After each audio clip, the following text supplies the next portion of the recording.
नमस्कार.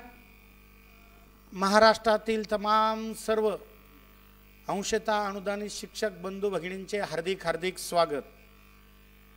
बऱ्याच वेळापासून बांधवांनो तुम्ही माननीय शिक्षक समन्वय संघाचे समन्वयक ज्ञानेश्वर चव्हाण ज्ञानेश भाई यांचं तुम्ही मनोगत ऐकण्यासाठी मुलाखत ऐकण्यासाठी आतुर होतात. तर ती वेळ आलेली आहे. तुम्हाला विनंती आहे बांधवांनो की ह्या फेसबुक लाईव्हची लिंक तुम्ही जास्तीत जास्त काय करा, शेअर करा, आपल्या अनेक व्हॉट्सअप ग्रुपवरती टाका की महाराष्ट्रातील तमाम शिक्षकांच्या मनामध्ये जी दुविधा मनस्थिती निर्माण झाली आहे, जे शंकेचं वादळ निर्माण झालेलं आहे, ते वादळ कमी करण्यासाठी खऱ्या अर्थाने आज आपण सन्माननीय ज्ञानेश भाई चव्हाण यांच्या फेसबुक लाईव्हवरून लाईव्ह येत आहे. तरी सर्वांना विनंती असेल की सर्वांनी जास्तीत जास्त काय करायची, लिंक शेअर करायची आहे, कमेंट करायची आहे. तुमच्या प्रत्येक प्रश्नांचं उत्तर नक्कीच तुम्हाला आजच्या या फेसबुक लाईव्हमध्ये भेटणार आहे. तर सर तुमचं स्वराज्य फाउंडेशनच्या स्टुडिओमध्ये हार्दिक हार्दिक स्वागत आहे. महाराष्ट्र खूप दिवसाचं जे काही मुख्य समन्वयक आहे, खऱ्या अर्थाने आपल्या समन्वय संघात कोणी मुख्य किंवा कोणी काही सामान्य असा प्रश्नच नाही आहे, परंतु तरी आम्ही मानतो कारण तुम्ही सर्व सातत्याने घरावर तुळशीपत्र ठेवून तुम्ही अनुदानासाठी जे काही झटताय सातत्याने 4-5 वर्षापासून आणि ह्या तुमच्या कष्टाला नक्कीच यश मिळतं आहे. तर 30 ऑक्टोबरचं जे आपलं आंदोलन आहे आझाद मैदानावरची, आपण त्याला महाएल्गार असं नाव दिलेलं आहे, त्या आंदोलनाची तयारी कुठपर्यंत आलेली आहे?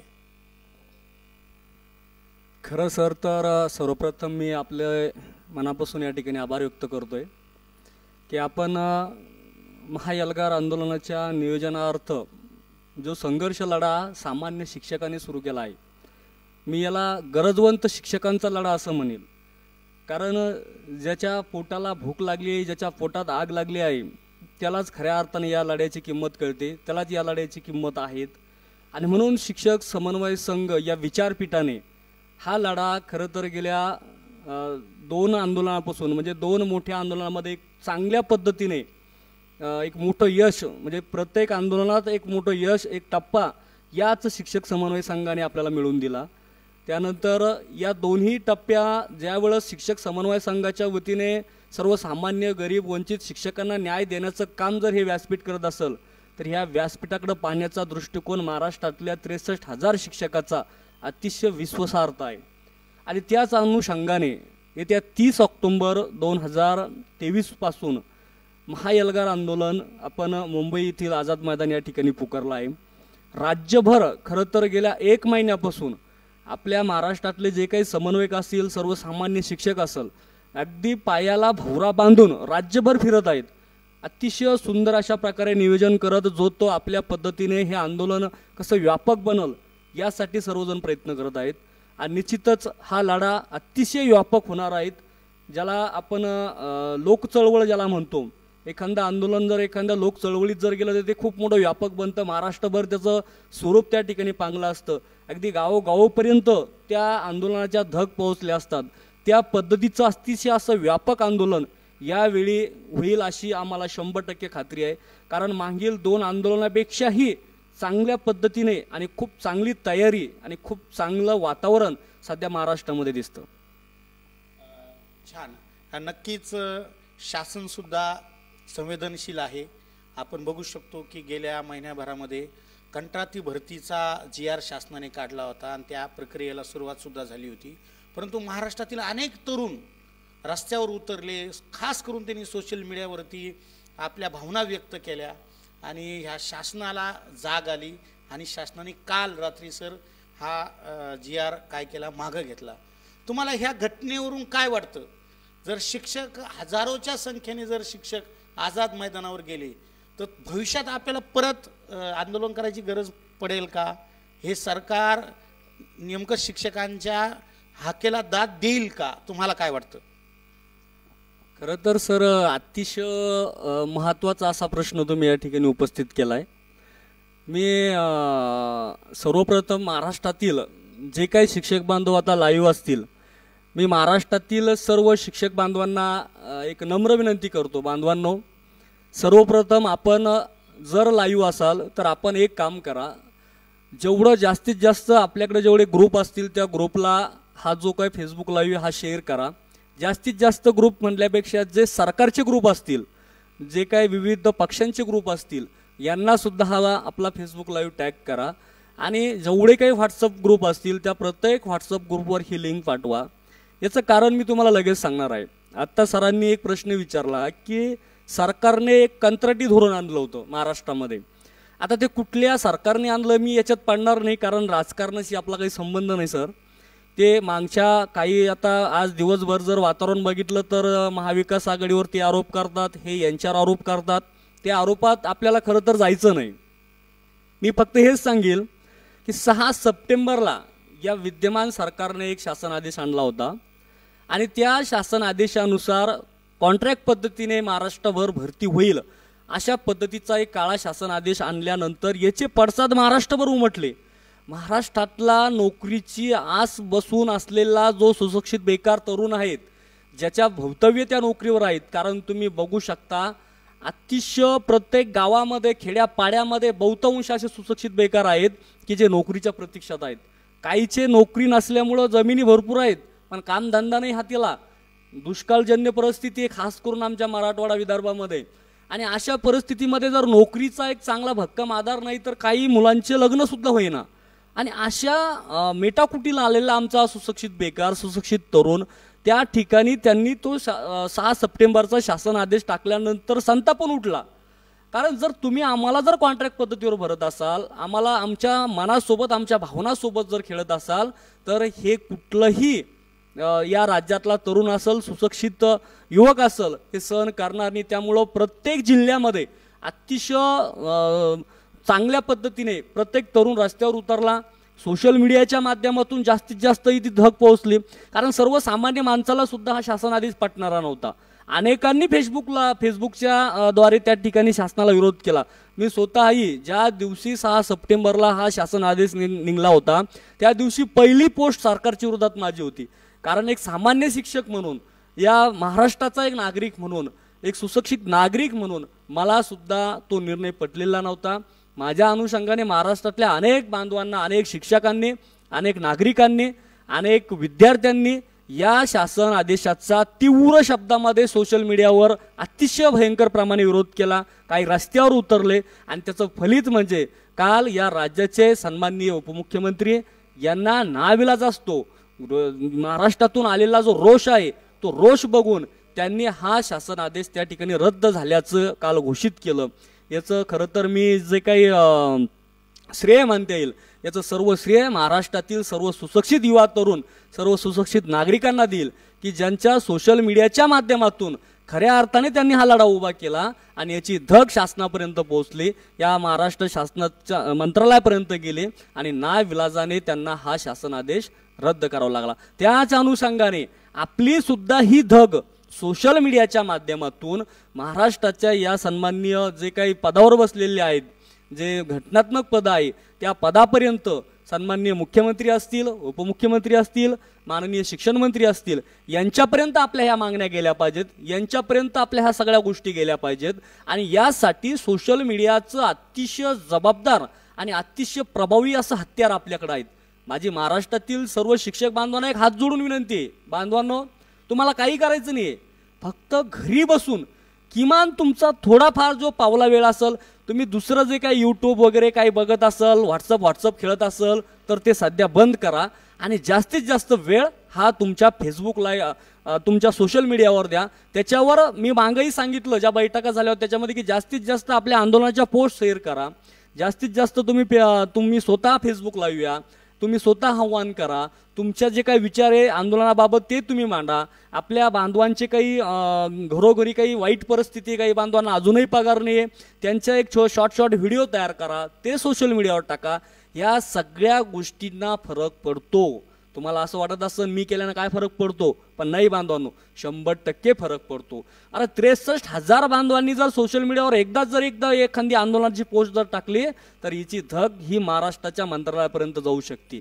फक्त आपण सर्वांनी ते एकजुटीने केलं पाहिजेत. म्हणून आताही सांगतो की आजचा हा फेसबुक लाईव्ह आपण जास्तीत जास्त शेअर करा.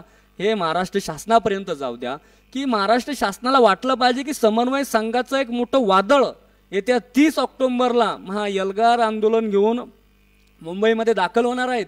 आणि त्यापूर्वीच हे वादळ जर आपल्याला थांबवायचं असेल तर आपल्याला ह्या वादळाला जर थांबवायचं असेल तर यांच्यासोबत चर्चा करावं लागेल. यांच्या नेमक्या काय मागण्या आहेत त्या ऐकून घ्यावं लागेल. त्या आपल्याला तात्काळ सोडवता येतात का ते बघावं लागेल. याची परिस्थिती याचं काहीतरी निवेदन सरकार करू शकतं. यासाठी ही धग ही आग त्यांच्यापर्यंत जर पोहोचायची असेल तर सोशल मीडियावर आपण सर्वांनी जास्तीत जास्त ॲक्टिव्ह व्हावं. खूप छान मार्गदर्शन केलं. खऱ्या अर्थाने तरुण मुलांनी सोशल मीडियाच्या माध्यमातून आपला हक्क मिळवला. साधी गोष्ट नाही आहे. शासनाने GR काढलेला रद्द केला आहे. आणि बांधवांनो, आपल्याला तर विधान भवनामध्ये किंवा विधिमंडळामध्ये म्हणजे प्रचलित अनुदान देऊ याचेही आपल्याला अनेक आश्वासनं दिले. त्याच्यानंतर आणखीन 100% अनुदान मिळालं पाहिजे. ज्या वेळेस आघाडी सरकार विरोधात होतो त्यावेळेस त्यांनी मागणी केली. ज्यावेळेस युती सरकार विरोधात होतं त्यांनी मागणी केली. म्हणजे अक्षरशः चारही सरकार जे आता चारही पक्ष हे आळीपाळीनं सत्तेवर आले. यांनी शिक्षकावर अन्याय करू नये असं सांगितलं. तर जर आपण हे सोशल मीडियाचा वापर केला तर आपलासुद्धा प्रश्न कायमचा मिटेल. बऱ्याच बांधवांनी प्रश्न विचारला आहे की सर टप्पा अनुदानच मागणी आहे का प्रचलित धोरण 100% मागणी आहे? नेमकं ह्यावेळेस शिक्षक समन्वय संघ कशावर ठाम राहणार आहे? सर, या प्रश्नाचं उत्तर मी विस्तृत देणार आहे. बघा बांधवांनो, 20 जुलै 2009 रोजी ज्या महाराष्ट्रामध्ये 2000 प्राथमिक आणि 2000 माध्यमिक शाळांना 2001च्या मंत्रिमंडळानुसार मान्यता मिळाली होती आणि त्या कायम युनानी तत्वावर मान्यता मिळालेल्या त्या सर्व शाळांना, ज्या 2000 त्यात प्राथमिक होत्या आणि 2000 माध्यमिक होत्या, या सर्व शाळांचा अशाच पद्धतीने आपले सर्व संघटनेतले काही पदाधिकारी असेल, शिक्षकांचा रेटा असेल, सर्वांनी एकत्र येऊन सनी सरकारमागं रेटा लावला. आणि या रेट्याचं फलित म्हणून 20 जुलै 2009 रोजी, आकडा लक्षात घ्या, 20 जुलै 2009 रोजी कायम शब्द आपण काढला. आता 20 जुलै 2009ला कायम शब्द काढल्यानंतर त्यांनी काय सांगितलं की ठीक आहे, हा कायम शब्द जर आपण काढलाय, आता या सर्व शाळा विनाअनुदानित झाल्या. मग आता या शाळा जर विनाअनुदानित झाल्या तर यांना अनुदानावर आणावं लागेल.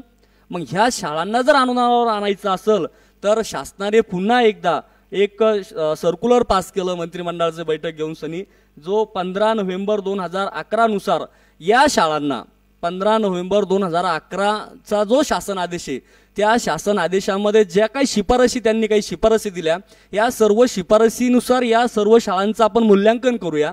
आणि या मूल्यांकनानंतर ज्या शाळा पात्र ठरतील त्या शाळांना पहिल्या वर्षी 20%, दुसऱ्या वर्षी 40%, तिसऱ्या वर्षी 60%, असे टप्प्याटप्प्यानं 20% टप्पा देण्याचं त्यांनी ठरवलं होतं.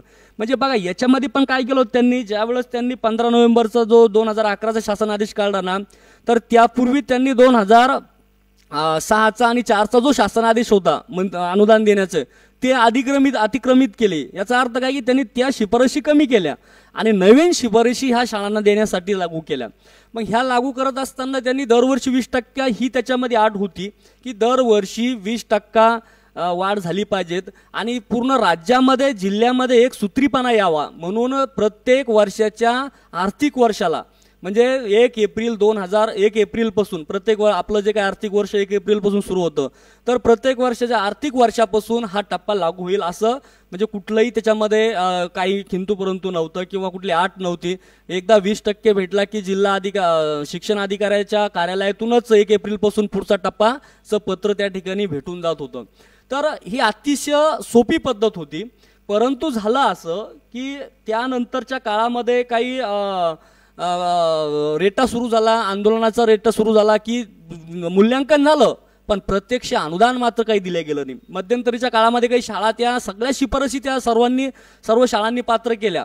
मग ह्या सगळ्या पात्र झाल्यानंतर आता त्या शाळांना प्रत्यक्ष अनुदान देणं गरजेचं होतं.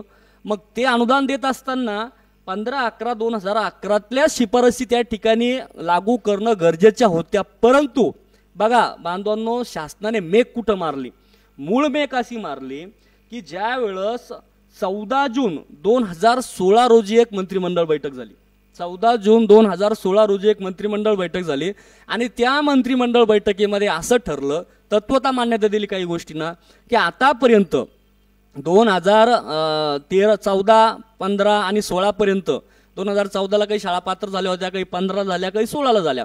विविध शासन निर्णयामध्ये ज्या शाळा पात्र झाल्या या सर्व पात्र शाळांना आपण एक काही शिफारसी त्यांनी त्या ठिकाणी ठेवल्या आणि त्या शिफारसी करण्यासाठी, त्या दुसऱ्या शिफारसी किंवा दुसरं सर्क्युलर काढण्यासाठी त्यांनी काय केलं, 15 नोव्हेंबर 2011 मधील मुद्दा क्रमांक 11, 15 नोव्हेंबर 2011 या शासन आदेशामधील मुद्दा क्रमांक 11 हा असा होता की शासनाला जर एखाद्या शासन आदेशात प्रत्यक्ष अनुदान देताना जर काही सुधारणा करायची असेल, काही वेगळ्या शिफारसी टाकायच्या असेल, काही वेगळे धोरण राबवायचे असेल, तर ते सुधारणा करण्याचा अधिकार त्यावेळेस शासनाला होता. आणि तोच एक धागा पकडून त्यांनी काय केलं, मुद्दा क्रमांक म्हणजे 15/11/2011 मधलाच एक मुद्दा आहे, मुद्दा क्रमांक 11 नुसार त्यांनी काय केलं, अनुदान धोरणाचे जे काही सूत्र आहे त्याच्यामध्ये सुधारणा केली. आणि ती सुधारणा करून सनी त्यांनी काय केलं, त्याला तत्वता मान्यता देऊन 30 ऑगस्ट 2016 रोजी 30 ऑगस्ट 2016च्या मंत्रिमंडळ बैठकीत सर्वानुमते त्या सर्व मुद्द्याला त्या ठिकाणी त्यांनी अनुमती दिली. आणि त्यानंतर 19 सप्टेंबर 2016चा हा काळा शासन आदेश आपल्या मानगुटीवर बसवला. खरं तर पहिलं मी या मताचा आहे की ज्या वेळेस जसा आता हा कंत्राटी GR बघितला तुम्ही, हा कंत्राटी GR कसा होता, घातक होता, हा या सुशिक्षित तरुणांना कळाला.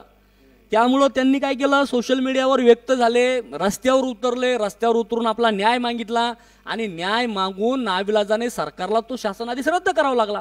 आपण सुशिक्षित आहोत, शिक्षक आहोत, शिक्षकाकडे बघण्याचा दृष्टिकोन प्रत्येक सामान्य नागरिकाचा हा चांगला असतो, उच्च शिक्षित असतो, अनुभवी असतो, समजदारपणा यांच्यामध्ये असतो, असा बघण्याचा दृष्टिकोन असतो. मग आपण जर त्यावेळेस 19 सप्टेंबर 2016चा शासन आदेश पारित केला होता, त्यातला सरसगट या अटीच्या आधारे ज्यांनी जी अट टाकली होती किंवा सरसगट या सर्व शाळांना सरसगट 20% अनुदान पुढील आदेश येईपर्यंत देण्यात येईल. म्हणजे पुढचा टप्पा कधी लागेल हे सगळं सूत्र बदलून टाकलं होतं. एखाद्याचे कशाच्या आधारे बदलले त्यांनी, 15/11/2011च्या शासन आदेशामधील मुद्दा क्रमांक च्या आधारे त्यांनी अनुदान सूत्रामध्ये पुन्हा सुधारणा केली आणि त्यामध्ये सरसगट शब्द घातला. सरसगट शब्द घालून त्याच्यामध्ये परत असं सांगितलं की जोपर्यंत तुम्हाला पुढचा कॅबिनेट निर्णय होत नाही किंवा परत शासन मानसिकता येत नाही, शासन ठरवत नाही, तोपर्यंत पुढचा टप्पा लागू राहणार नाही. या 20% दिलं, याच्यावरच तुम्ही सगळ्यांनी काम करा. याला आपण सर्वांनी विरोध करायला पाहिजे. मूळ मेघ तिथं होती. आपण तेव्हा जर प्रचंड ताकदीने रस्त्यावर उतरलो असतो, तेव्हाच जर मोठ्या ताकदीने तिथं आझाद मैदानावर जमलो असतो, शासनाच्या विरोधात घोषणाबाजी केली असता, शासनाच्या विरोधात सोशल मीडियावर आग ओतली असती, त्याच्या धग पुन्हा सरकारपर्यंत पोहोचल्या असत्या, सरकारला त्या शासन आदेशात तेव्हाच दुरुस्त्या करता गेल्या असत्या. पण आपण कमी पडलो, आपण मुळात तिथं कमी पडलो. आपण आपल्या चुका दाखवत नाहीये. ह्या चुका नाही का आपल्या बांधवांनो? तुम्ही सर्वांनी ही प्रत्येकाची, मी कुठल्या एखाद्या युक्तीला दोष देणार नाही, ही सामान्य शिक्षकाच्या प्रत्येक शिक्षकाची जबाबदारी होती की आपण त्या ठिकाणी उतरायला पाहिजे होतं. त्या ठिकाणी उतरून त्या शासन आदेशा विरोध करायला पाहिजे होता. तो विरोध करून सनी पुन्हा त्याच्या दुरुस्ती मिळवायला पाहिजे होती. जर तेव्हा त्याच्यात दुरुस्ती झाली असती तर आता आपल्याला असे टप्पे मागायची गरज आली नसती, आपल्याला हे टप्पे मागल्याच गेले नसते.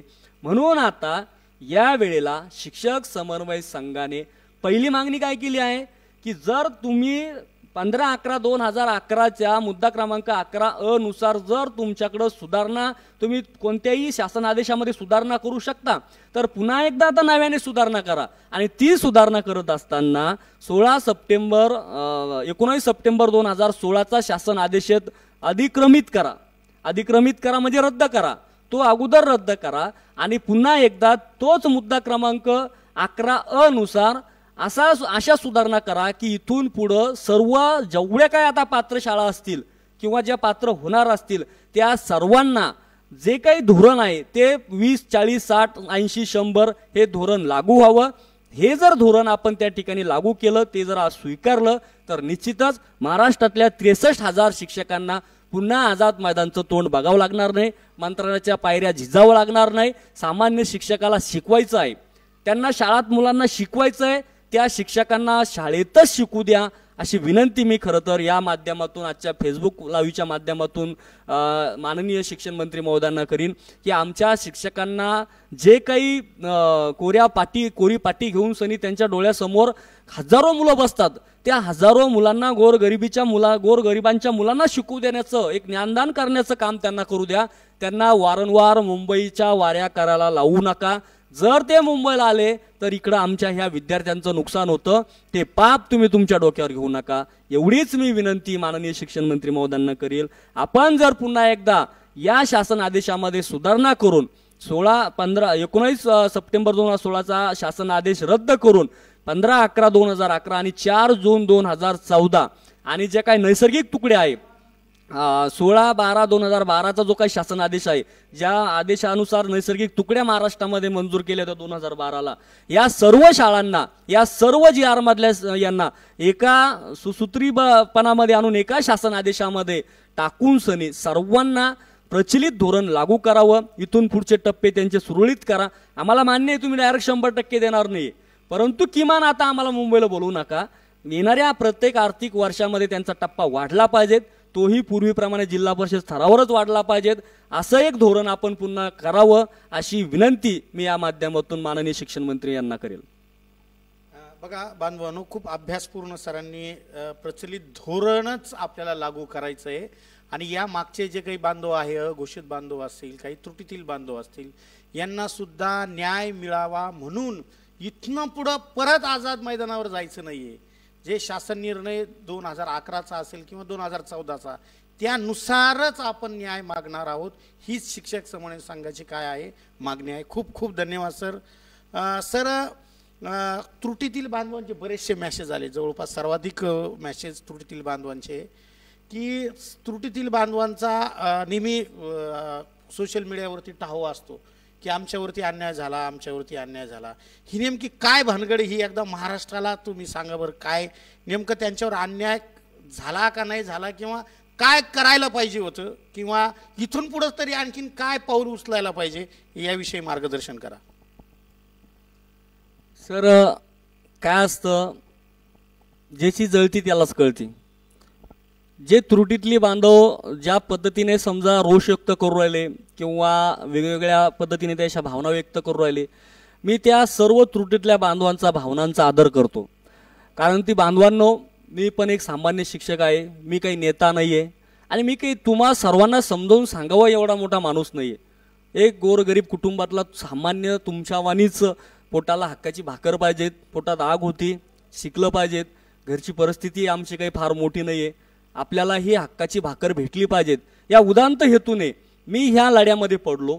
आणि अगदी पोटतिडकीने बांधवांनो, सामान्य शिक्षकांना न्याय मिळाला पाहिजेत म्हणून पोटतिडकीने अगदी चटाया उचलल्यापासून तर ते बॅनर बांधायपर्यंत आणि शेवटपर्यंत हाताला जी कामं लागन ती करत राहिलो.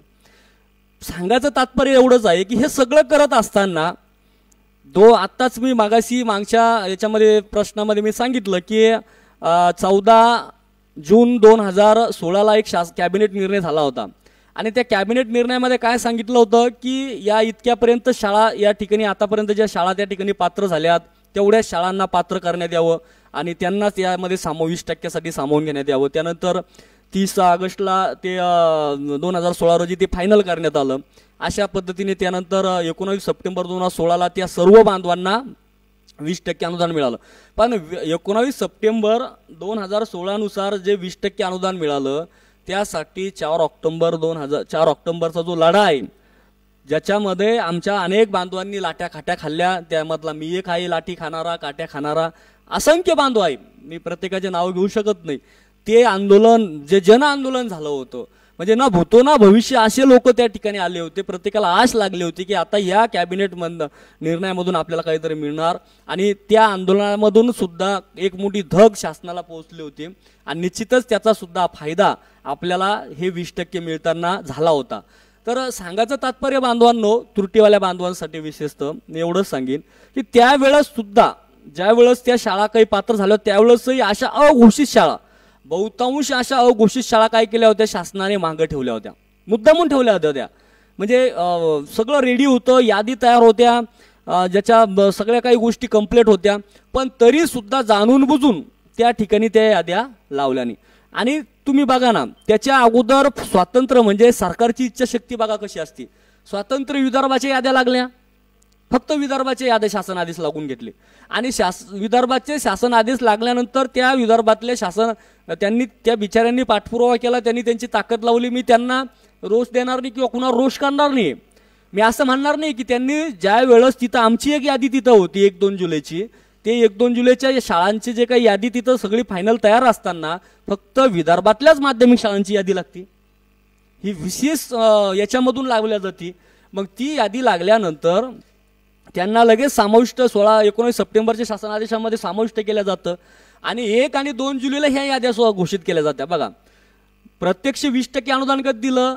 19 सप्टेंबर 2016 सप्टेंबरमध्ये दिलं.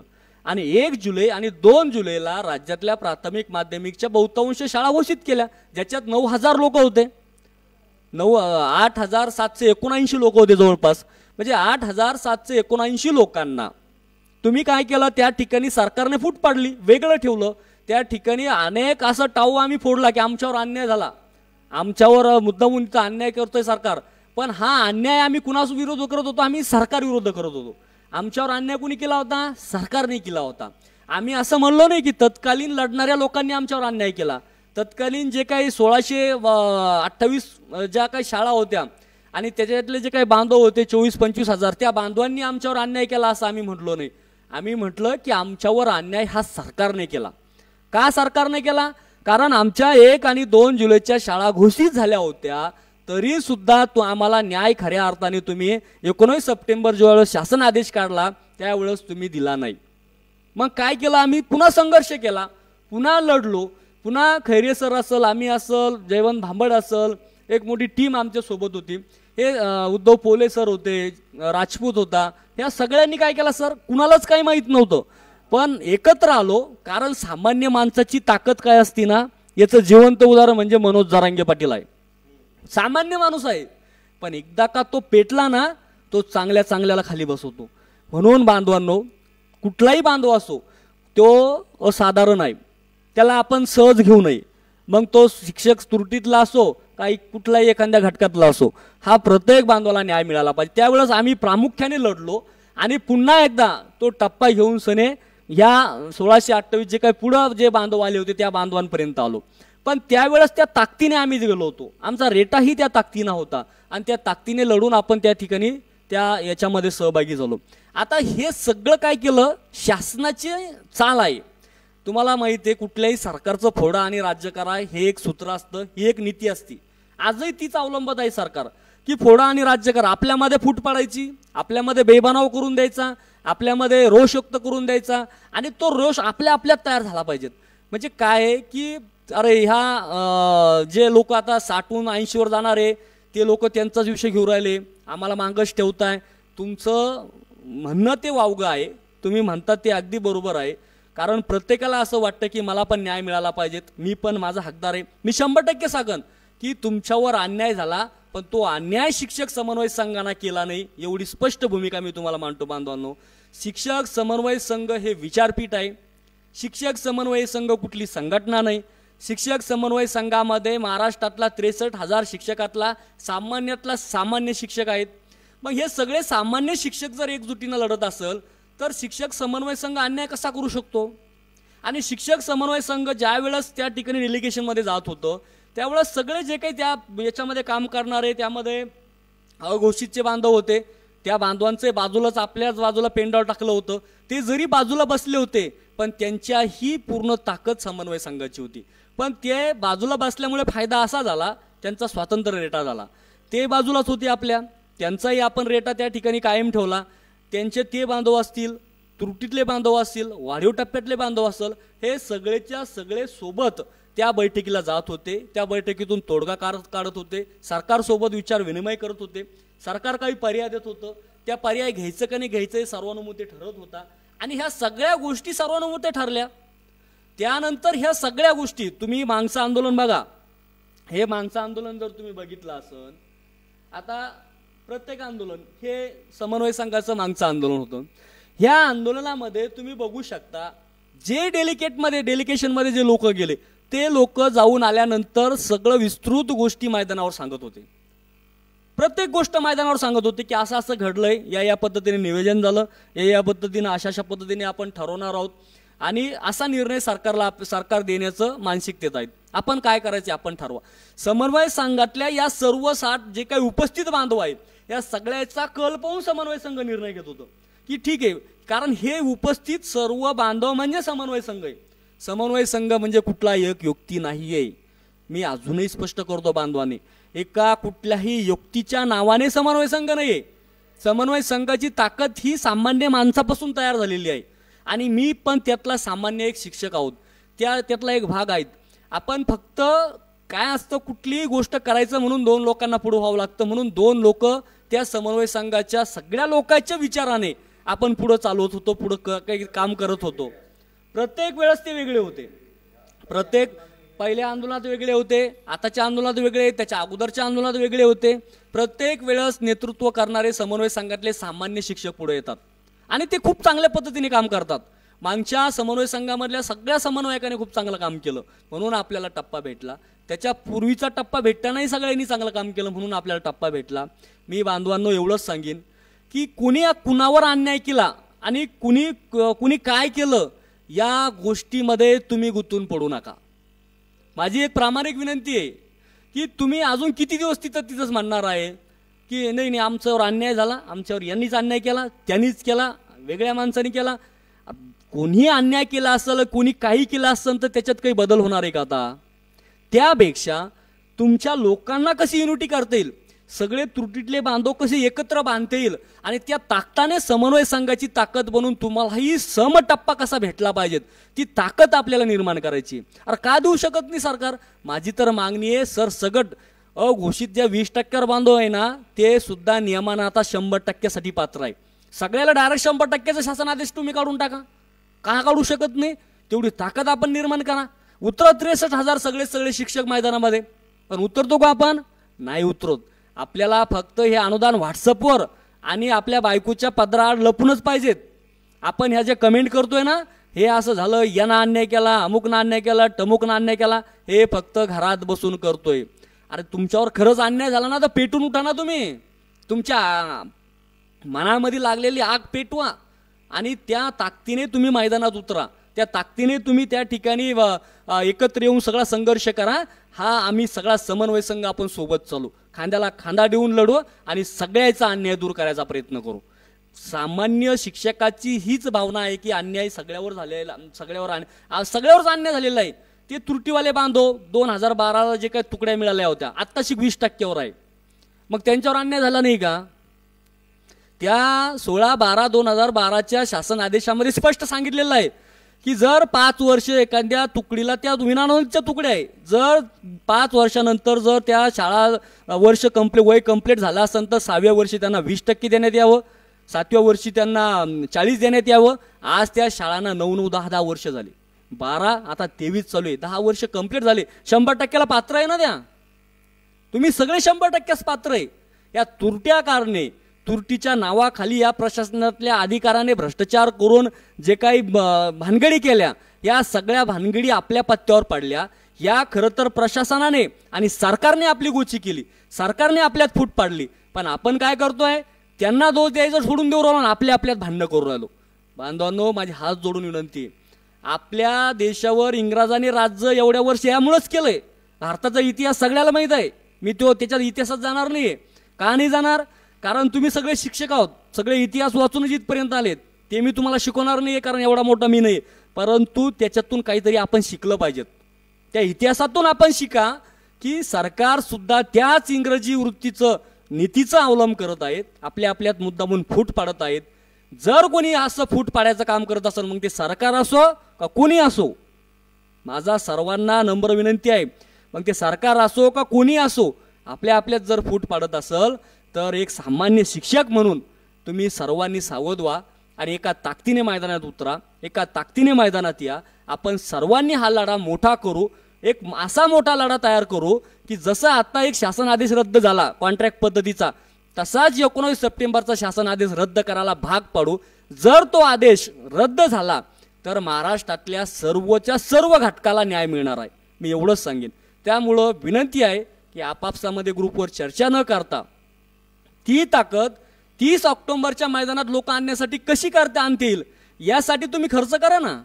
तिथं ग्रुपवर तुम्हाला कुठला मंत्री अनुदान देणार आहे, कुठला तुमचा टप्पा वाढून देणार आहे?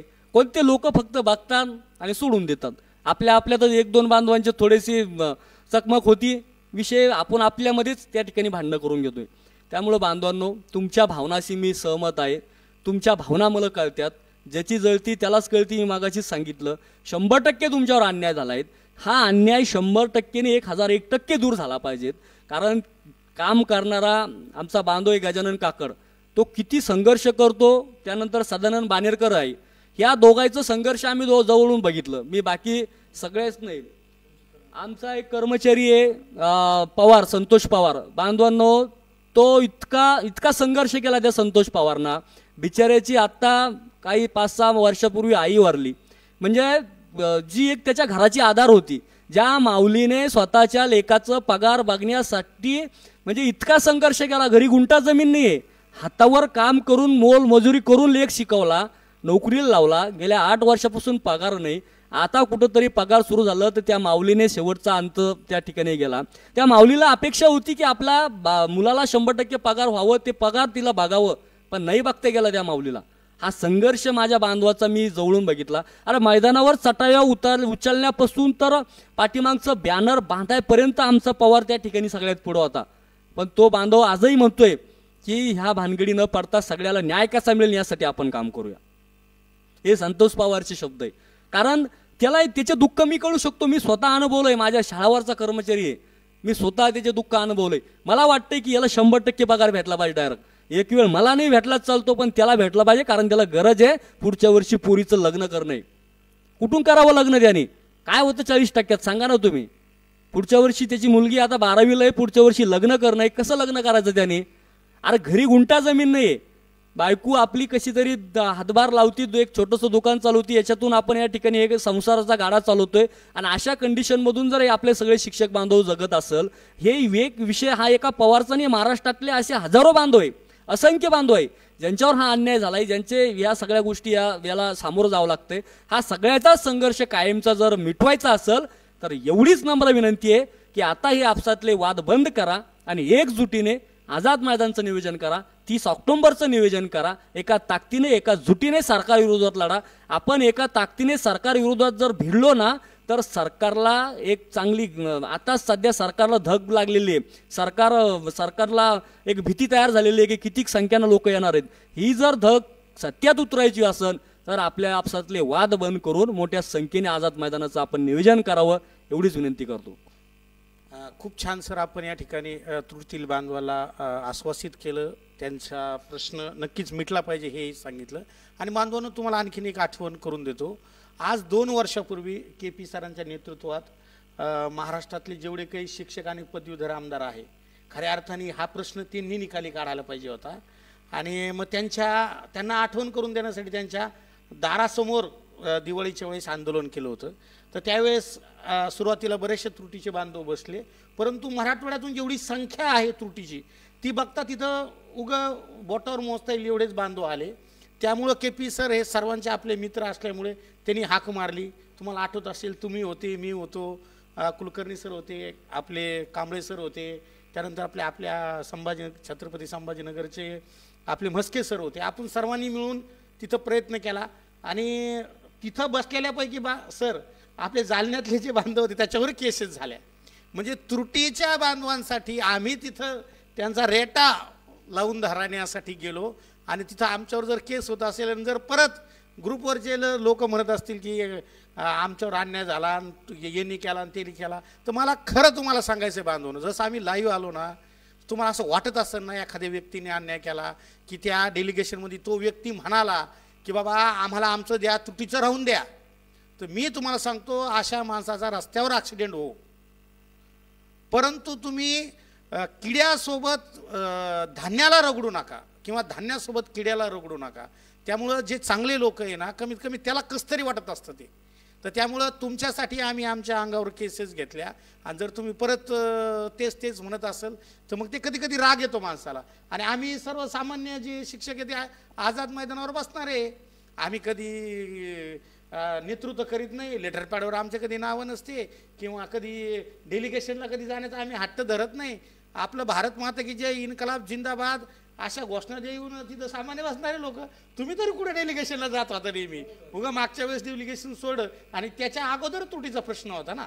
त्यामुळं तुम्ही असं तुम्हाला जर परफेक्ट माहिती आहे की ह्या नालायक माणसामुळं आमचा हक्क गेलेला आहे तर तुम्ही आवर्जून लाईव्ह येऊन ते सांगा आणि असे सत्य समाजासमोर आले पाहिजे. कारण ते बांधवांनो, ह्या गर्दीच्या जेवावर अनेक लोकांनी अनेक धंदे सुरू केलेले.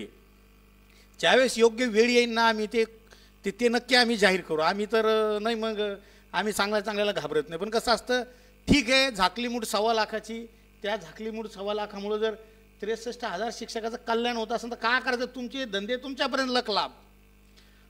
तर आणखी एक शिक्षकाच्या मनात प्रश्न आहे सर, खूप मोठा प्रश्न आहे की समन्वय संघात काही खदखद सुरू आहे का? समन्वय संघ असा दुभागला का? असं लोकांच्या मनात आहे. आता तुम्ही अत्यंत समन्वय संघाचे महत्त्वाचे शिलेदार आहात, तर महाराष्ट्र ह्या तुमच्या प्रश्नाचं उत्तर जाणायला अत्यंत आतुर आहे. तर बांधवांनो ऐका, समन्वय संघामध्ये फूट आहे का? सर, या प्रश्नावर मी एवढंच सांगेल की समन्वय संघ हा 63,000 लोकांच्या विचाराने बांधले गेलेला आहे. 63,000 लोकांच्या विचाराने तयार झालेलं एक हे विचारपीठ आहेत. आणि हे समन्वय संघाचं नेतृत्व करत असताना जे काही समन्वयक आहेत सगळे एकत्र आलात. आता त्या समन्वय संघामध्ये आपण या वेळेला जे काही आंदोलन बैठका सुरू केल्यात, या बैठका सुरू करत असताना सगळ्या बैठकांना सगळ्या समन्वयकांना निमंत्रण होतं. काय निमंत्रण देण्याची जबाबदारी ही त्या विभागात, ज्या विभागामध्ये समन्वय संघाचा जो काय मेळावा असतो किंवा संवाद मेळावा असतो त्या विभागातल्या लोकांची असते की त्यांनी कळवलं पाहिजे. समजा खरं तर फोनवर किंवा एखादा मेसेज टाकून द्यायचा की बाबा आम्ही आमच्या अमरावती विभाग असेल, इकडं नाशिक विभाग असेल किंवा पश्चिम महाराष्ट्र असेल, नागपूर असेल, कोकण असेल, मुंबई असेल, पुणे असेल, या सगळ्यांचं समन्वयक जिथं आता सगळे बांधव आहेत. आता सगळ्यात महत्त्वाचं काय झालं बा, आपली काही संघटना नाही आहे, शिक्षक समन्वय संघ ही संघटना नाही आहे. आणि संघटना नसल्यामुळे याला काही असे तालुका अध्यक्ष, जिल्हा अध्यक्ष, विभागीय अध्यक्ष असे पद नाही. आपण एकच पद दिलंय सर्वांना, वरून तर शेवटपर्यंत समन्वयक. हे समन्वयक नावाचं एकमेव असं पद आहे, जसं छत्रपती शिवाजी महाराजांना एकच पद दिलं होतं, फक्त मावळा. आणि मावळा याच्यामध्ये एवढी ताकद होती, मावळा या शब्दामध्ये अशी ताकद होती, प्रत्येक जण असं पेटून उठत होतं. तसं आपण एक त्याच धर्तीवर छत्रपती शिवाजी महाराजांचा एक आदर्श घेऊन सनी आपण समन्वयक हे पद तयार केलं. आणि या समन्वयकमध्ये काही भेदभाव नव्हता. आता त्यावेळेस छत्रपती शिवाजी महाराज सुद्धा जो एका किल्ल्यासाठी एक युक्ती द्वंद्वा कधीच वापरला नाही.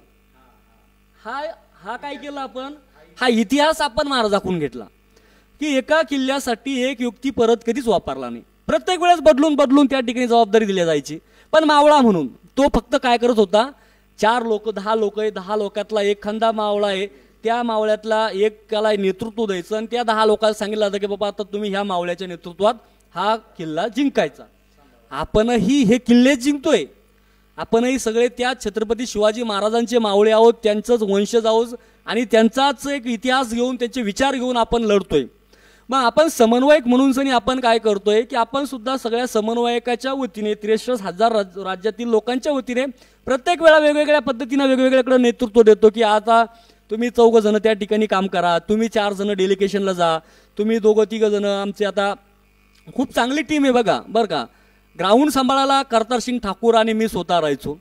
पूर्ण ग्राउंड आमच्या भरोशावर सगळे समन्वयक आमच्यावर सोडत होते. आणि त्यांचं जे काही त्यांनी दिलेली जबाबदारी अतिशय सकाळी 10 वाजेपासून तर आंदोलन सुटेपर्यंत एका पायावर उभं राहून आम्ही 2 जण निरंतर लोकांना शांत ठेवण्यात आणि त्या ठिकाणी बसवण्यात आम्ही ती जबाबदारी पार पडत होतो.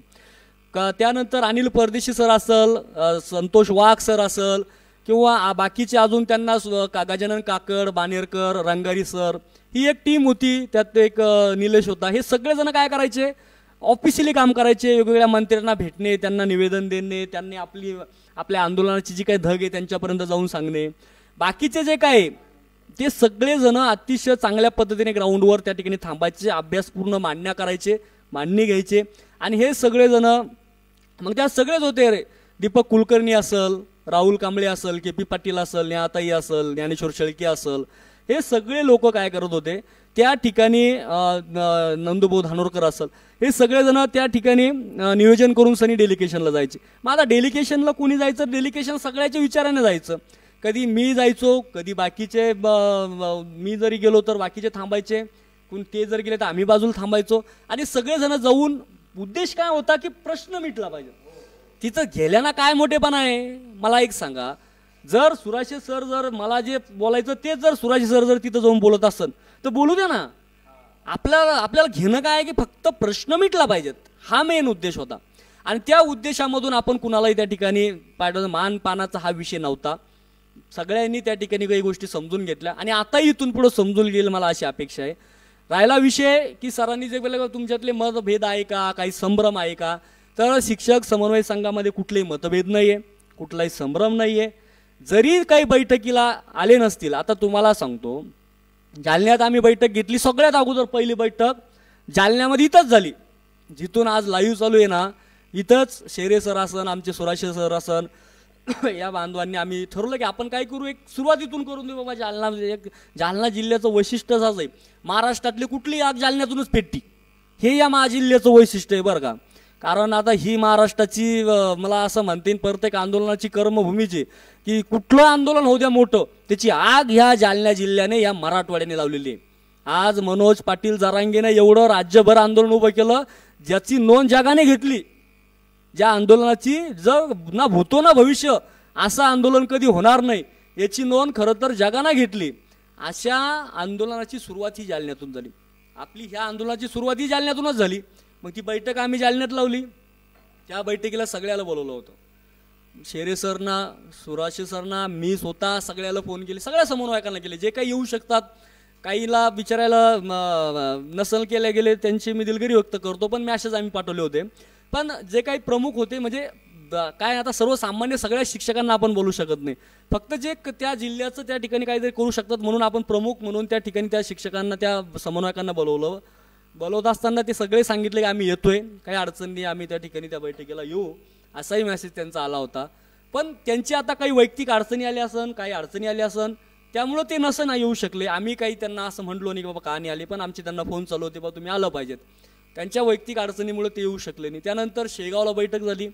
शेगावच्या बैठकीत सुराशे सर सगळ्याला इन्व्हिटेशन होतं. त्या विभागातल्या सगळ्यांनी मला सांगितलं, सर मी सगळ्याला सांगितलं, वास्तविक तुम्हाला सांगतो मला फोन पण नव्हता, शेगावच्या बैठकीला मला कुठलाही फोन नव्हता, पण मला मेसेज होते. मला वाघ सरनं मेसेज टाकले की सर आपल्याला असं असं बैठक घेतली व घ्यायचं आहे असं. मला 100% सर.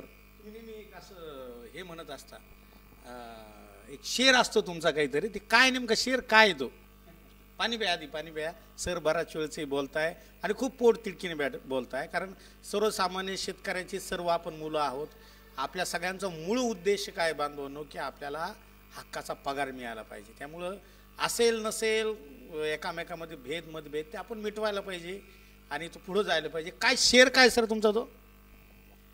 सर तो शेरच असा आहे की अधिकार की लढाई में निमंत्रण भेजे नहीं जाते, जिनका जमीर जिंदा है वो खुद मैदान में चले आते. मग आता याचा अर्थ असा होतो की आपण, ही लढाई आपली आहे, ही लढाई माझी आहे आणि शिक्षक समन्वय संघ हा माझा आहे. मी पहिली गोष्ट शिक्षक समन्वय संघाला माझं समजतो. मग महाराष्ट्रातल्या कुठल्याही कोपऱ्यात जर शिक्षक समन्वय संघाचं आंदोलन जर लागत असेल तर त्या आंदोलनाला मी गेलं पाहिजे. मला कोणाच्या आमंत्रणाची गरज नाही, मला कोणाच्या फोनची गरज नाही, मला फक्त कळलं पाहिजे. मला काय होणं, फक्त माहीत होणं गरजेचं आहे की बा अमुक अमुक या ठिकाणी कुठंतरी आपली बैठक ठेवलेलं आहे, मी जाऊन बसेल तिथं. आणि मी तिथं गेल्यानंतर समन्वयक म्हणून सगळे समन्वयक तिथं त्याचा मान सन्मान करणार, कारण आपण एकमेकाचा सन्मान करण्याची ही आपली संस्कृती आहे. ही मासाहेब जिजाऊने, छत्रपती शिवाजी महाराजांनी आपल्याला शिकवली आहे. त्या संस्कृतीला आपण कधी तोडणार नाही, कधी तडा जाऊ देणार नाही. म्हणून निमंत्रणाचा विषय येत नाही बांधवांनो. सगळ्याला तरी फक्त काय असतं की आता अमरावती विभागात जर मेळावा झाला असेल तर त्या माणसाने, त्या विभागातल्या माणसाने सगळ्याला फोनवर सांगितलं की इथे यावं लागतं, सगळेजण त्या ठिकाणी येईल अशी त्याला मॅसेज होता. त्याही बैठकीला आम्ही सगळेजण गेलो, मीही गेलो, दीपक कुलकर्णी होता, शेरे सर होते, सुराशे सर होते, अनिल होता, परदेशी सर होते, त्यानंतर वाघ सर होते, भरपूर लोक होते समन्वयकमध्ये काम करणारे. काही लोक नाही येऊ शकले, त्याही वेळेस त्यांचं वैयक्तिक अडचणी असू शकतात. मी असं म्हणणार नाही की त्यांना निमंत्रण नव्हतं किंवा त्यांना कोणी सांगितलंच नाही, हे असं काही नाही बांधवलं, सगळ्याला सांगितलं होतं. पण आता करतार सिंग ठाकूर त्या ठिकाणी येऊ शकला नाही. तो बी एक चांगला आमचा मित्र आहे, मैदानावर चांगल्या पद्धतीने काम करतो. ज्ञानेश्वर शेळके होता, ते पण येऊ शकला नाही. निहाताई होत्या, त्या येऊ शकल्या नाही. निहाताई बिचाऱ्या बिमार आहे, थोडंसं त्यांची तब्येत चांगली नाही राहत सध्या, त्यामुळे आम्ही पण त्यांना जास्त दगदग करू देत नाही की तुम्ही तुमच्या तब्येतीची सध्या काळजी घ्या. त्यामुळं आम्ही असं समजून घेतो की जे आले नसन त्यांच्या वैयक्तिक अडचणी असू शकतात, काही बिमार असू शकतात, काही वैयक्तिक अडचणी असू शकतात, घरगुती विषय असतो, मुलं बाळांचा तब्येतीचा काही विषय असू शकतो. तो विषय आम्ही गृहीत धरून आम्ही काही कुणाला म्हटलो नाही का आले नाही, कोण आले नाही, कारण हा विषय जनरली होता, हा विषय सर्वसामान्याचा होता. इथं काही एका व्यक्तीचा की बाबा मानपान सन्मान किंवा कुणाच्या घरचं वैयक्तिक कार्य, लग्न कार्य नव्हतं आणि रुसवा फुगव्याचा तर इथं विषयच नाही आहे.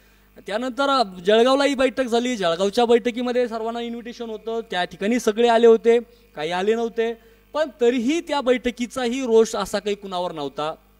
कोणी आलं बी नसल, त्यांचे वैयक्तिक प्रॉब्लेम असू शकते, वैयक्तिक अडचणी असू शकत्या, पण असा कुठलाही रोष कुणावर नाही आहे. आमच्या शिपुऱ्यालाही बैठक झाली, त्या शिपुऱ्याच्याही बैठकीमध्ये काही अडचणी असू शकतात कोणाच्या, परंतु असं बेबनाव किंवा असे समन्वय संघामध्ये ही फूट वगैरे कुठली नाही आहे. तुम्हाला मी एवढंच सांगेन की येत्या 30 ऑक्टोबर रोजी महाराष्ट्रातले काम करणारे मागच्या आंदोलनामध्ये जेवढे बी समन्वयक होते, हे सगळे समन्वयक 63,000 शिक्षकांचा विचार करून मोठ्या ताकदीने मैदानात असेल आणि त्याच पद्धतीने काम करतील. फक्त मैदानात येणार नाही तर त्याच पद्धतीने पोटतिडकीने सगळे काम करतील अशी निश्चितच महाराष्ट्रातल्या सर्व 63,000 शिक्षकांना पूर्णपणे विश्वास आहे आणि सगळेजण अतिशय चांगल्या पद्धतीने काम करतात. आता ही आमची औरंगाबादची टीम असेल, आमची सिल्लोडचे टीम असेल, सिल्लोडचे एक दिनेश घोंगे आहे, अविनाश देशमुख आहे, खूप अतिशय सकाळपासून तर संध्याकाळपर्यंत पायाला भिंगरी बांधून सनी काम करत आहेत. इकडं परभणी भागामध्ये जी काही टीम आहे, परभणी असेल, नांदेड असेल, त्यानंतर नाशिकची एक टीम खूप चांगल्या पद्धतीने काम करत आहेत. म्हणजे हा काय केला बांधवांनो, सगळ्या शिक्षकांनी हा लढा आपल्या खांद्यावर घेतलाय. आताच आमचे या खंडे सर आज दिवसभर छत्रपती संभाजीनगरमध्ये सकाळपासून झाले होते 6 वाजेपासून. म्हणजे सगळे जणांनी काय केलं की हा लढा माझा आहे आणि याला आता मला पेटवायचं आहे, हे प्रत्येकाने ठरवलंय आणि प्रत्येक जण अतिशय सुंदर अशा प्रकारे त्या ठिकाणी प्रत्येक जण काम करत आहेत. मी त्या सर्व समन्वयक मावळ्यांचं मनापासून या ठिकाणी अभिनंदन करतो. बांधवांनो, हा लढा येत्या 29-30 तारखेपर्यंत असाच पेटवा आणि जास्तीत जास्त लोक कसे त्या ठिकाणी मैदानावर येतील याकडे सगळ्यांनी लक्ष द्या. कोण आलंय, कोण गेलं नाही, कुठं बैठक आहे, कोणत्या बैठकीला जायचं, कुठं जायचं नाही, कोणाला फोन करू का, यांनी याला फोन का नाही केला, त्यांनीच का फोन करायला पाहिजेत, या भानगडी सोडून द्या. माझं स्पष्ट मत आहे की ह्या सगळ्या फोनाफानीच्या भानगडी सोडून द्या. आपल्यामधले सगळे काही वैचारिक थोडेफार मतभेद असन हे आपण बाजूला ठेवू. आपण पुन्हा एकदा एका ताकदीने मैदानात याल ही 100% आम्हाला अपेक्षा आहे. छान. बघा बांधवांनो, सर या समन्वय संघाचे अत्यंत महत्त्वाचे सदस्य असल्यामुळे त्यांनी स्पष्ट सांगितले कुठलाही वादविवाद नाही. जरी असले तर ते आझाद मैदानावरती 30 तारखेला बसायच्या वेळेस सगळे मिटलेले असणार आणि आपल्या शिक्षकांच्या हक्कासाठी सगळेच समन्वयक जसे अगोदर लढले यानंतरही लढलेले असणार. सर, आता हे शिक्षक असंही सोशल मीडियावर सुरू आहे, 2 बैठका उद्याच्या दिवशी आहे, तर आपल्या पाठीमागं असं कधी घडलं होतं का एकाच दिवशी 2-2 बैठका, काही समन्वयक तिकडे गेले, काही समन्वयक इकडे गेले, म्हणजे ज्याला त्याला चॉईसच असेल ना, तुम्हाला कुठं जवळ पडतं काय पडतं याविषयी काय बोलाल? 2 बैठका उद्या आहे. सर, आपला उद्देश काय आहे की 30 ऑक्टोबरला सगळ्यांनी मैदानात आलं पाहिजेत.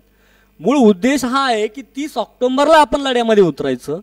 आझाद मैदानावर 30 ऑक्टोबरपासून एक आंदोलन आपण उभं केलं, त्या आंदोलनामध्ये आपण सहभागी झालं पाहिजेत. या मूळ उद्देशाकडे खऱ्या अर्थाने आपण सगळ्या शिक्षकांनी बघितलं. बैठका किती आहे, कोण कुठं चाललं, कोण कुठं जाऊ नको, कोण येऊ नको, ह्या भानगडीत आपला वेळ वाया घालूच नका, आपली ताकदही घालू नका. माझा प्रश्न एवढाच राहील सगळ्या बांधवांना, मागच्या वेळेसही एकाच दिवशी 2 बैठका आल्या होत्या, एक चंद्रपूरला होती आणि एक धुळ्याला होती.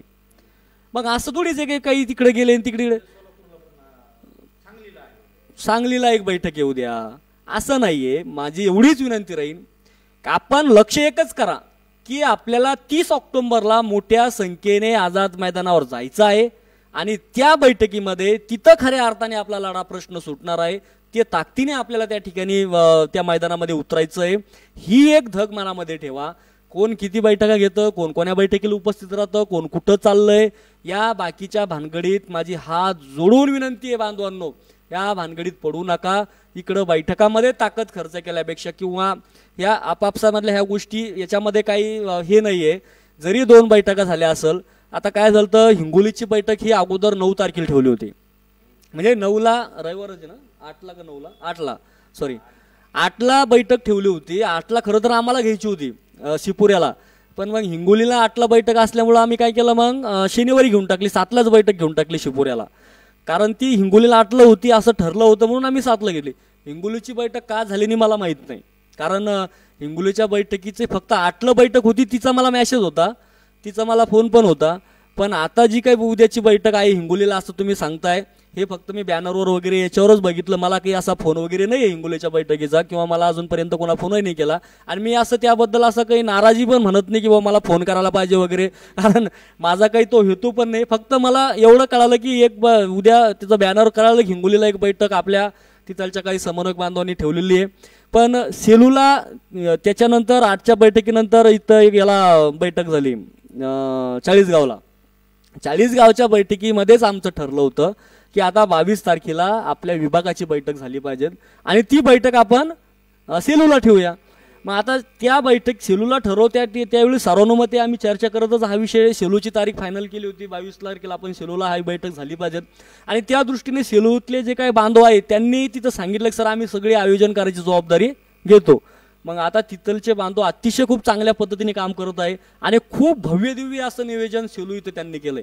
कारण मी काल 2-3 दिवसापासून त्यांच्या कॉन्टॅक्टमध्ये होतो. मी स्वतः सेलूला जाणार आहे त्या बैठकीला आणि त्यांनी सांगितलं की खूप चांगल्या पद्धतीने आपण नियोजन केलंय आणि खूप चांगल्या पद्धतीने विचार आपण या बैठकीमधून महाराष्ट्राला देऊ आणि जास्तीत जास्त लोक हे 30 ऑक्टोबरच्या मैदानात कसे येतील यासाठी कशा पद्धतीने मराठवाड्यातून जास्तीत जास्त लोक काढता येईल यासाठी आपण नियोजन करूया. खरं तर महाराष्ट्रभरातून मोठ्या संख्येने मैदानावर लोक येतात, मी असं म्हणणार नाही, परंतु मी एवढं आवर्जून सांगेन की मराठवाड्यातून जास्त असतात. आणि या वेळेला बांधवांनो, महाराष्ट्रातल्या 63,000 शिक्षक बांधवांना मी आव्हान देणार आहे, या वेळेला आपण पूर्ण विभागावाईज जिल्हावाईज हातवर करायला लावणार आहे आता की कुठल्या जिल्ह्यातून किती लोक आले कळलं पाहिजेत ना. काय होतं कोणी मोगामच म्हणतं फक्त माझ्या जिल्ह्यातून इतके आले मी इतके आणले माझ्या मागे. आता स्पेसिफिक जिल्हा वाईज विचारायचं आहे शेरे सर की हा जालना जिल्ह्यातून किती लोक आले, जालना जिल्ह्यातल्या लोकांना किती लोक काढले, त्यात 20% बांधव किती आले, त्यांच्या पोटात किती आगला गेले, 40% वाल्याच्या पोटात किती आग आहे, त्यानंतर त्रुटीवाल्याच्या पोटात किती आगला गेले, ते किती सहभागी झाले, ह्या सगळे आपण वर हात करून आकडेवारी घेऊ, त्यांच्या रजिस्टरला नोंद घेऊ. याच्यासाठी घ्यायची बांधवांनो की तुम्ही तिथं जाताय ना, तुमची नोंद तिथं झाली पाहिजे. मी ह्या मैदानात या आंदोलनात आलो, माझी नोंद झाली, माझी तिथं त्या ठिकाणी माझी डोकी गिनल्या गेली आणि मी त्या लढ्याचा एक भाग होतो, एक मावळा होतो. मैदानावर थांबले पाहिजे, नाही तर बरेचसे लोक मरीन ड्राईव्हला पळतात सर. आणि हे तर अतिशय महत्वाचा प्रश्न आहे बांधवांनो. तसंच आता एक त्यांनी सांगितलेलं, आता एकदा हात धसल्यावर बाहेर यायचं काम नाही. नवीनच बरमुडा घेते, वेगळंच राहते, ते अवघड आहे. मला तर आपल्या जवळचे शिक्षक ओळखूत नाही आले. सॉक्स बुट, ते छोटे छोटे पॅन्टी, ते छोटे छोटे शर्ट आहे, पळते बेस्ट कडी ना. तर ते बांधवांना असं करू नका, आपण तिथं पगारासाठी चाललोय. मग नंतर काय एकदा 100% पगार झाला का मग तुमच्या मॅडमला वगैरे लेकराला घेऊन सगळे छोटे छोटे कपडे धिंडू. मग हे खरं आहे. शिक्षक बांधवांना ही पण एक विनंती राहील की बांधवांनो, आपण ज्या कामासाठी गेलोय ना ते काम प्राधान्याने त्या ठिकाणी करू, प्रामाणिकपणे करू. 10 वाजता मैदान जायचं, एक शाळा जसं शाळा करतो ना आपण, आपली शाळाचं जे रुटीन असतं, 10ला आपण शाळेत जातो, 4ला शाळा सुट्टी, आपण आपल्या घरी जातो. ही रुटीन त्या ठिकाणी आंदोलनामध्ये असली पाहिजे. 10ला आपलं त्या ठिकाणी शाळा भरणार आहे, आपले आंदोलन भरणार आहे आणि 5 वाजता आपलं आंदोलन सुटणार आहे. म्हणजे 10 ते 5 आपण त्या मैदानात बसायचं. त्याच ठिकाणी आपली चटणी भाकर जी काय असेल ती खायची. बांधवांनो, तुम्हाला पोटाला चिमटे द्यावं लागेल हे मान्य आहे. तुम्ही जर म्हणसान आता मला ही गरमी सहन नाही होऊ राहिली, मला ऊन सहन नाही होऊ राहिलं, मला खायला चांगलं भेटून नाही राहिलं, तिथं तुम्हाला काही चांगलं भेटणार नाही. आम्ही 42 52 दिवस त्या मैदानात त्या मुंबईमध्ये राहणारे आहोत. 42 दिवस मैदान सोडलं नाही. जे भेटन ते खाल्लो. या एकेकाळी एकदा रात्रीचं उशिरा सुटलं होतं आंदोलन, 10-11 वाजेपर्यंत बांधव, म्हणजे मी एकलाच नव्हतो, जवळजवळ 400-500 बांधव होते तिथं मैदानात. सगळ्या हॉटेल बंद झाल्या होत्या. बिस्किटं खाल्ले बांधवांनो आम्ही, बिस्किट. आणि बिस्किटचे पुढे खाऊन, तेही आमच्याकडे नव्हते, ज्या काही बांधवायपाशी होते त्यांनी 2-2 4-4 बिस्किट दिले, त्याच्यावर पाणी पिलं आणि रात्र काढली. त्यातले त्या संघर्षातले आम्ही बांधव ते आम्ही अनुभवलंय. म्हणून बांधवांनो, सहज काही भेटत नाही, फुकट काही भेटत नाही. त्या फुकटच्या भरोशावर बसू नका. ज्याला घ्यायचं ना त्यांनी मैदानातच यायचं आणि संघर्ष करायची तयारी ठेवायची. तुम्हाला आयतं काही भेटणार नाही, तिथं बसून तुम्हाला कोणी आणून देणार नाही. स्वयंसेवक बनून तिथं राहायचं, स्वयंसेवक बनून तिथं काम करायचं. हे आंदोलन काही 2-4 लोकांनी तिथं पुढं करतात म्हणून त्यांचं नाहीये. स्वयंसेवक म्हणून स्वयंशिस्त प्रत्येकाने त्या ठिकाणी स्वीकारायची. प्रत्येकाने त्या ठिकाणी त्या आंदोलनाची जबाबदारी अंगावर घ्यायची. कुणाच्या याची वाट पाहू नका, म्हणजे हा मला सांगेल आणि मग मी ते काम करीन. बिलकुल नाही. जिथं तुम्हाला कमी वाटत असेल, जिथं तुम्हाला उणीव दिसत असेल, ती उणीव दूर करायचं काम स्वयंसेवक म्हणून आपण सर्वांनी करावं, अशी विनंती तुम्हाला बांधवाला करतो. आणि आतापासून पुन्हा एक विनंती करतोय की सर्वांनी आपापले तिकीट बुक करा. हात जोडून विनंती आहे बांधवांनो, तिकीट बुक करणं खूप महत्वाचं आहे. आता केलं तर तिकीट भेटल. आरामशीर झोपून मुंबईत या, दगदग करू नका. आम्ही त्यावेळेस येडीच होतो, आम्हाला काही माहीत नव्हतं, पण आता मुंबईच्या वाऱ्या करू माहीत झालं. आम्ही सगळ्यांनी तिकीट बुक करून टाकले. आमचे तिकीट कन्फर्म झाले 29 तारखेचे. 29 तारखेपासूनच निघा.